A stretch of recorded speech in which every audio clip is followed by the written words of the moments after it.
Voilà, vous vous présentez. Je m'appelle Papio Cissé. Un habitant et riverain du centre d'enfouissement technique. Aujourd'hui, vous avez organisé un sitting pour nous connaître les raisons. Bien sûr, dans le cadre de la lutte contre le centre d'enfouissement technique de Diass ou de Sindia, nous avons une série de programmes. Le 13, on avait tenu une marche pour lutter contre le centre d'enfouissement technique. Aujourd'hui, on avait organisé un sitting et vous avez vu la mobilisation de toute la population, de Diass, de Tchiki, de Kignanbour, de Bandia, de Sindia, bref, de tout le territoire sahel pour lutter contre le centre d'enfouissement technique de Sindia. Et en fait, ceci entre dans le programme de la lutte contre le centre d'enfouissement. Alors aujourd'hui, il faut nous savoir que si vous en êtes au dernier plan ou bien si le premier plan, un plan de lutte. Tout à fait. On avait une série de programmes. Comme je viens de le dire, on avait une marche le 13. Aujourd'hui, on a tenu un sitting et vous avez vu la mobilisation de toute la population. Et nous demandons à qui de droit, à l'autorité locale d'abord, de désaffecter le site et de le réaffecter à un programme, un projet qui est accepté par la population et par la jeunesse. De un.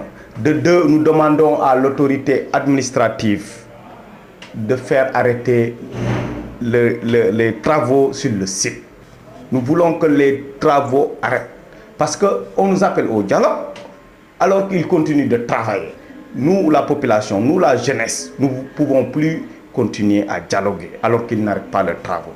C'est pour cela qu'on lance une seconde fois un ultimatum pour qu'ils soient de telle sorte qu'on arrête les travaux sur le site. S'ils ne peuvent pas, nous-mêmes, nous allons aller sur le site pour faire arrêter une bonne fois les travaux sur le site. Ça, c'est clair. Nous allons passer à la vitesse supérieure. On a fait toutes les procédures. On a eu des autorisations légales et nous avons fait une marche pacifique. On a fait un sitting pacifique. Mais de grâce, nous demandons à l'autorité de prendre ces mesures.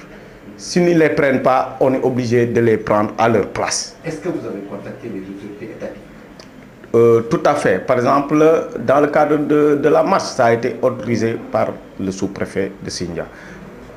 Pour organiser le sitting également, c'est le sous-préfet qui nous a autorisé le sitting sous l'encadrement de la gendarmerie et de la brigade de gendarmerie de Popenguine. Donc nous faisons vraiment des démarches légales.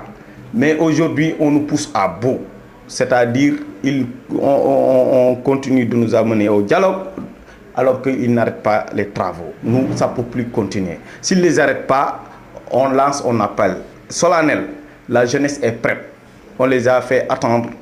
Mais d'ici sous peu, une semaine maximum, s'ils n'arrêtent pas les travaux au niveau du site, la population est prête à aller au niveau du site pour arrêter d'une manière définitive les travaux. Donc vous ne voulez pas de centre d'enfouissement dans votre localité? En 2005, on ne voulait pas du centre d'enfouissement technique.